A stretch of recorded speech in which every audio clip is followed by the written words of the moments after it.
Welcome to Bob Foulkrod's Hunting Adventures. This week we're headed to Alaska for moose, a float trip for moose on the 40-mile river. What an adventure it was, what a dream come true. Oh, I can remember like it was yesterday, my first float trip, and my second one. The things that I learned or didn't learn, but we put to use on this trip here. I changed the rules, and this is how it should be done. Take your notes, write down your phone numbers, do your own dream hunts, and make it happen. It's an adventure you won't forget. But also we got a conservation tip from the Wild Sheep Foundation, and a training tip come from Winchester Ammo. Hope you enjoy the show. Don't go away. It's an exciting event. Bass Pro Shops and Global Sportsman's Network present Bob Foulkrod's Hunting Adventures.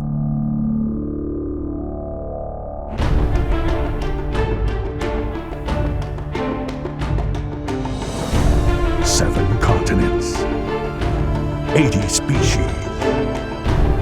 a 5-year quest in the making. High adventure, dangerous game, real-world training tips.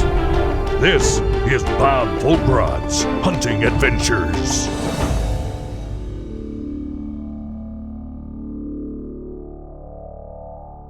Like all good adventures, this one has a starting place: Fairbanks, Alaska. Let the adventure begin. After picking up Bob at the airport, the crew travels to the small town of Tok, Alaska, where the hunt will begin. But before that happens, the gear has to be unpacked, checked, and repacked for the trip into the backcountry. Obviously, you can see we're getting the rafts all together. We're going to take stuff down to 40 Mile. You got to weigh everything because they're going to fly us in, and I'm going to take the vehicle down to where our pickup point's going to be. So, a lot of planning. See stuff in the back. We got camera equipment, and everything's got to fit on 2 rafts. Hopefully, a moose too. So, a lot of planning, but I'll tell you what, the rewards are great. When you pull into 40-mile air, I mean, first of all, you're in Alaska, and I mean, to me, Alaska's the, you know, it smells adventure all by itself. I've been there several times, so you got planes coming and going, you got hunters that's coming and going, you got the smell of the plane fuel and watching all the stuff go into it, and anticipation of these hunters going in, and plus ourselves going into it. I mean, you can't help but not get excited. Well, we're allowed 750 pounds per payload. That's counting the person, and so that gives us times 2, and I'm allowed, what was I allowed? 400 pounds, you know, so 200 pounds of gear in myself. We got 730 pounds worth of gear total, so I think we did pretty good for this trip, and we didn't skimp on anything.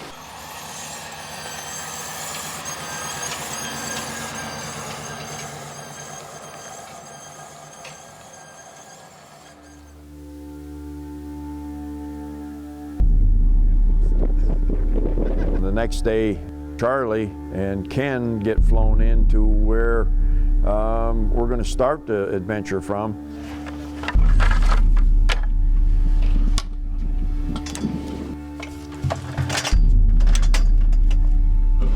We'll see you there. I'll see you at the river. Yeah. Don't be late. I'm going to take the van and drive down the highway and park it into a spot where when we get down to the end of our adventure, we got, you know, wheels back to the 40 Mile. They told me where to drop the van off. There's going to be a big bridge, and he says, and drop your gear off down here because the plane's actually going to come in and land on the road. Well, we had about a 3-hour drive, but he's going to land here on this highway with a plane. He's going to pick me up and fly me in and drop me off what they call Joseph. The adventure is on its way. Meanwhile, the plane has landed at Joseph Airstrip to unload camera guys and gear. Once it's empty, it's off to pick up Bob.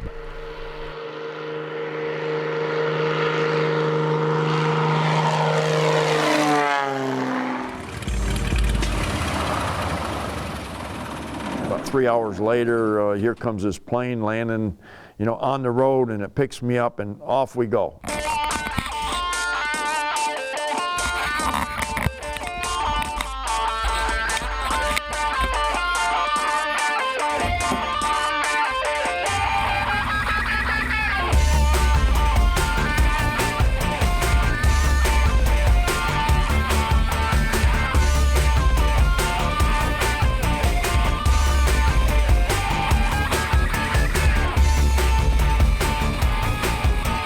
And basically they're going to fly up the river. That kind of gives me a good idea of what I'm going to be floating. And my main concern was about halfway through this thing, they had a place called the Kink, and it was, he said, you know, yeah, there's been people who went through it, but they were lucky to make it, and especially when you're running, you know, your hunting gear, and hopefully you got a moose. And we finally got over that, and I made sure I give it a waypoint. I give it a waypoint up the stream a little bit where you could pull in and take a look at this. And it was one of them places that I really wanted to get on the GPS because it spelled danger.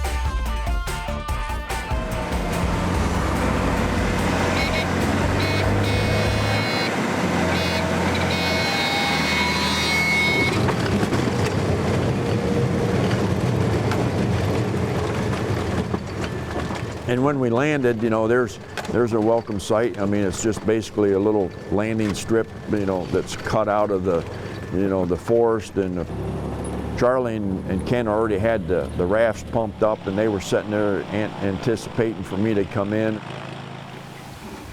There we were.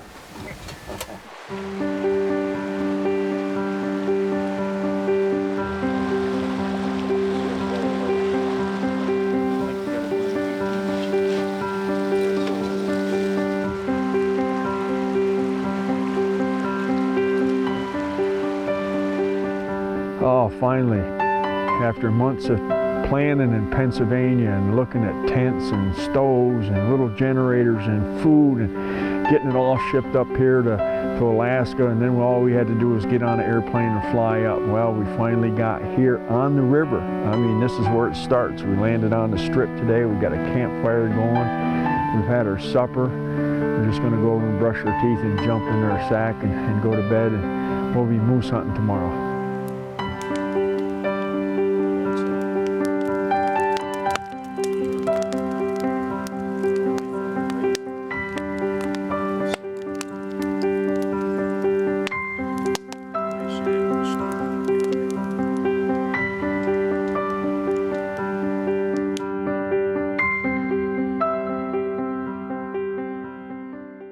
Bob Foulkrod's Hunting Adventures is also brought to you by these fine sponsors: Gore-Tex, Winchester Rifles, J&M Safari, and Wildlife Studios Premier Taxidermy. This week's training tip is brought to you by Winchester Ammunition. When that big trophy bull steps out, are you going to be ready? In Alaska, preparation was the key, and there was a whole lot of homework that went into it before I ever stepped foot in the woods. I spent a year getting ready for that trip, from researching gear to studying terrain to getting in shape. I didn't leave anything to chance, and I developed a system for setting up my camp. If you notice while watching the show, anytime I wasn't in the raft, this rifle was sitting on this rest. The reason is simple. In a place like that, you're always hunting. And as soon as I found a good place to camp, I set my rifle close to the campsite. Then I went about my business of setting up camp, cooking food. But regardless of what I was doing, I was never more than 30 seconds from taking a shot. The gun rests give me a consistent place for my rifle, binoculars, and rangefinder. Regardless of the terrain or condition, if I needed them, I knew exactly where to find them every time. The last thing you want is when that big bull steps out on that bank is to be wondering what tree you left your rifle up against. It may seem simple, but many times the difference between a successful hunt and failure can be measured in seconds. More times than not, having all the tools in one place ready to go every time has given me the edge to bring home a trophy instead of an empty tag. So be prepared, be consistent, and ready to pull that trigger when that trophy of a lifetime steps out.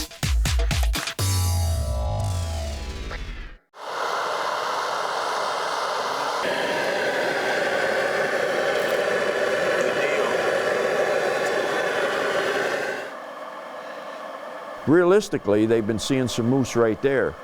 But you had to get on the river the next day. It wasn't like, well, yeah, we could hunt right here, but let's get on the river. Let's get this thing going.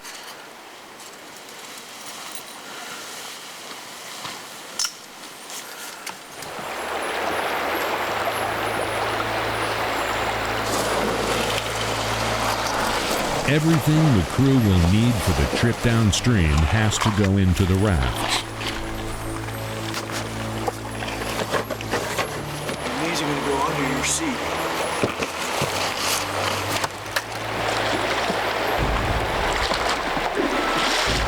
Bye, Bob. I have to tell you, you know, the water's going by. It's the first time in a raft in many years. And they got me in, and I drifted off to the side, and I'm waiting for them, and here we go. The adventure starts.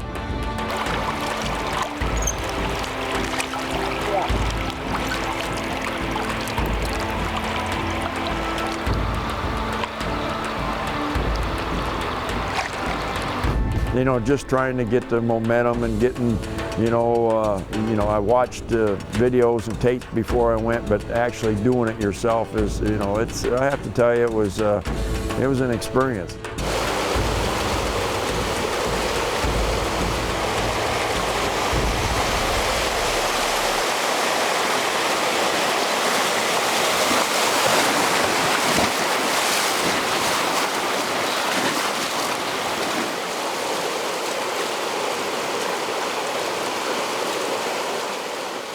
Next thing we're into, a few hours into the float, and it's just peaceful.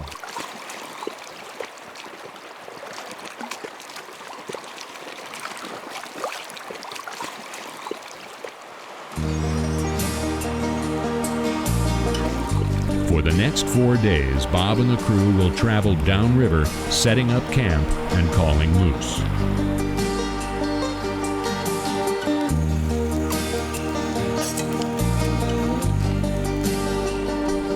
While no bulls came to the call, there were plenty of other things to occupy the time.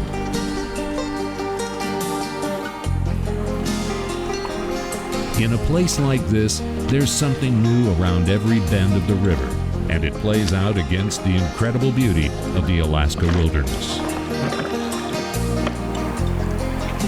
The river draws a wide array of creatures to its banks, like this young brown bear, curious about the squeaking blue rafts floating by.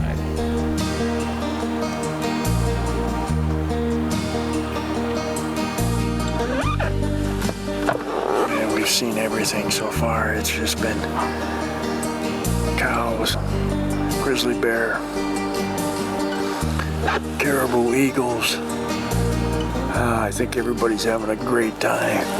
How can you not?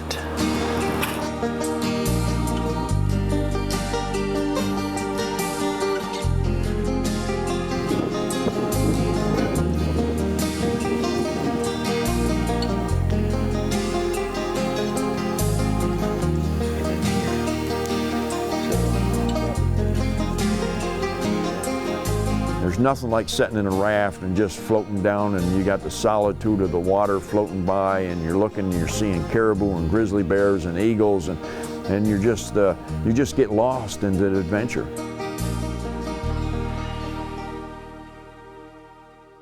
According to the IUCN's Red List of Threatened Species, moose categorize as a least concern because they're very widespread and extremely abundant despite fairly intense hunting worldwide. The 2014 Alaska Moose General Season Hunt Statistics reports hunter success rates ranked a mere 23%. Young moose are prey for bears, wolves, and cougars, and only about half live beyond 6 weeks, according to Alaska Department of Wildlife. Adult moose, however, have a much higher chance for survival. Vehicle moose collisions actually pose the greatest danger to the animal's survival. According to Alaska Department of Fish and Game, hundreds of moose are killed each year in moose versus vehicle accidents. This week's Conservation Angle has been brought to you by Wild Sheep Foundation. Transportation for Bob Foulkrod's hunting adventures is provided by Victor Chevrolet. My strategy was to find a good place to camp and sit there and hunt that a day or two, and then move on to the next location and continue to do this until we got into moose. Well, we went down the river and we pulled the raft in, we looked at it, and there was a lot of caribou tracks, but there was also some moose tracks in there. We decided we was going to camp there. We spent probably an hour, maybe an hour and a half looking, and we found this spot up on top, and it was just like shag carpet. I mean, nice trees overlooking the river. So this is going to be home. Knowing that it probably wasn't going to happen, but we decided to call.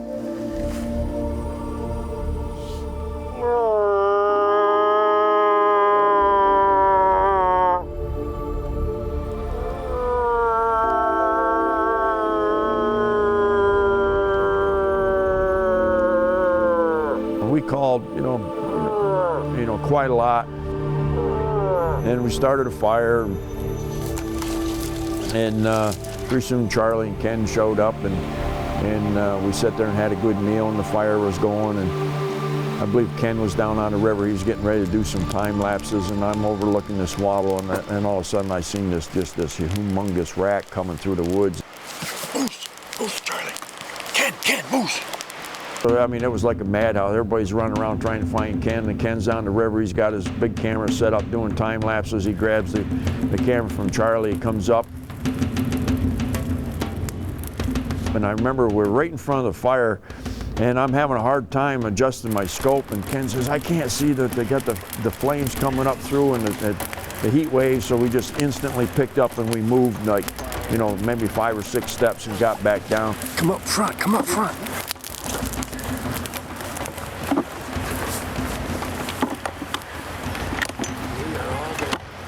And this moose put on a show. I mean, he come up and he raked the ground, he pawed the ground, he urinated, and then if that wasn't good enough, he did it all over again.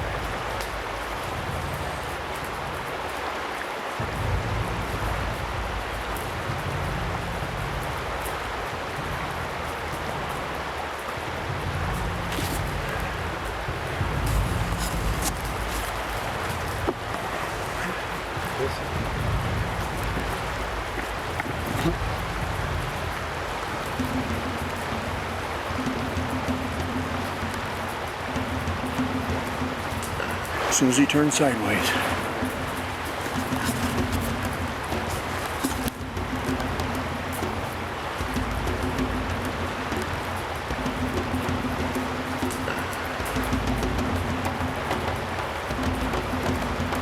Yep, hang on.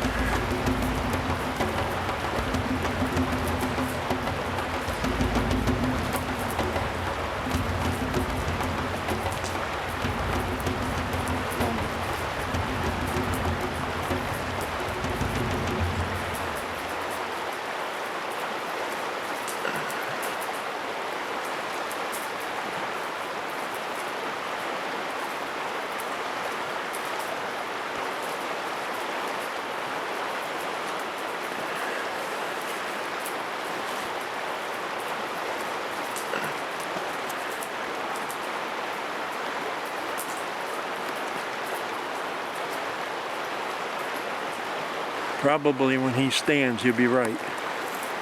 Here we go. Oh, here we go. Oh.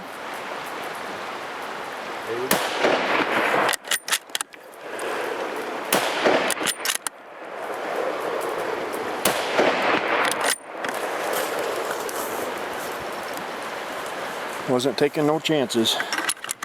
Wasn't taking no chances. Yes! Yes! What an awesome, awesome trip! What an awesome moose!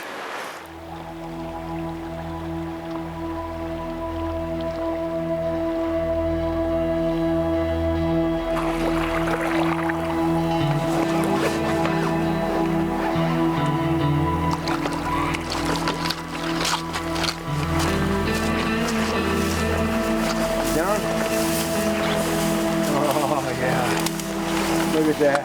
Oh my God. Oh my God.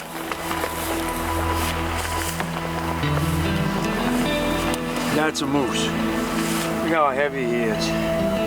Everything is heavy. He's rutting too. You can smell it. Whew. Look at the size of that boy. We'll find out whether he's legal or not. It's either got to be 4 brow tines or he's got to be over 50 inches on the inside. No, the outside. Outside. Outside of that curve. 64. 64 inches. What a toad. We were sure hoping we'd get one because we just couldn't show you everything that was happening without this. But not only is it a great moose, but a great adventure, and I'm happy to share it with all of you.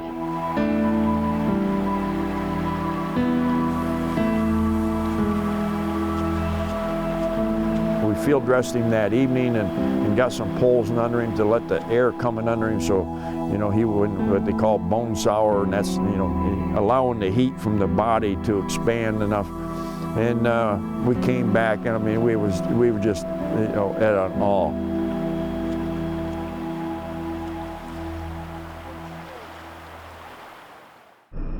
Closed captioning has been provided by Swarovski Optic.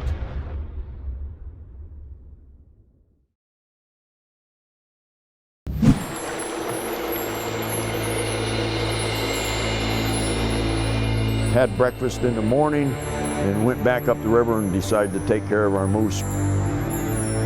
We brought it back down to our campsite, and I remember we got that rack sitting there, and at that point it was just, you know, now all we have to do is float out of this river.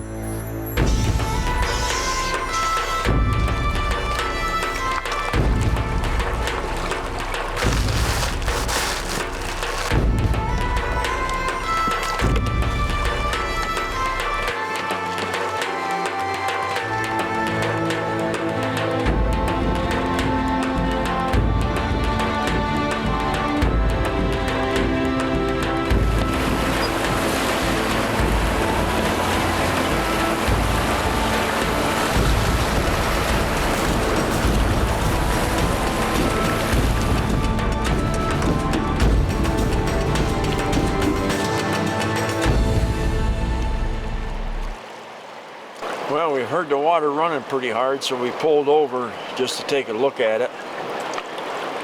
And this is what they call the chute. There's a big wall of water down there, and we got to put this moose rack and all the meat and all the gear through that. So we've hunkered down, and it's, you know, back there I said that's this is something you can do. You watch the video, it may be something you can't do, I'm not sure.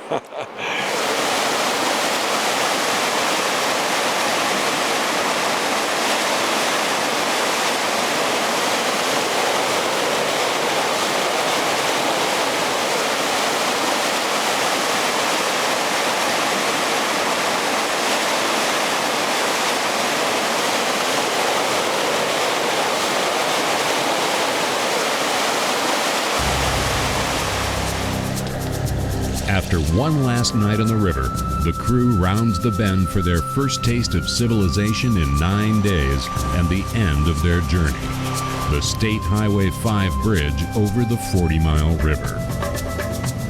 This was really a true adventure, and am I going to do it again? Absolutely. I've already made plans, maybe not to go on that river, but it was so adventurous and exciting that I just can't wait to get back up there and do another one. Good shot, good shot. Oh, good shot. Wasn't that a good shot on that moose? I hit him 3 times, and the only way I could hit him 3 times like that from the homework that I did in Pennsylvania, from packing for the trip, from the shooting, watching tapes on how to get on the river. Hopefully you took notes and make your own dreams come true. Hopefully you get to do your own float trip someday.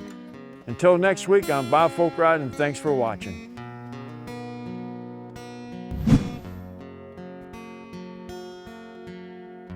Be sure and follow us on Facebook and Twitter.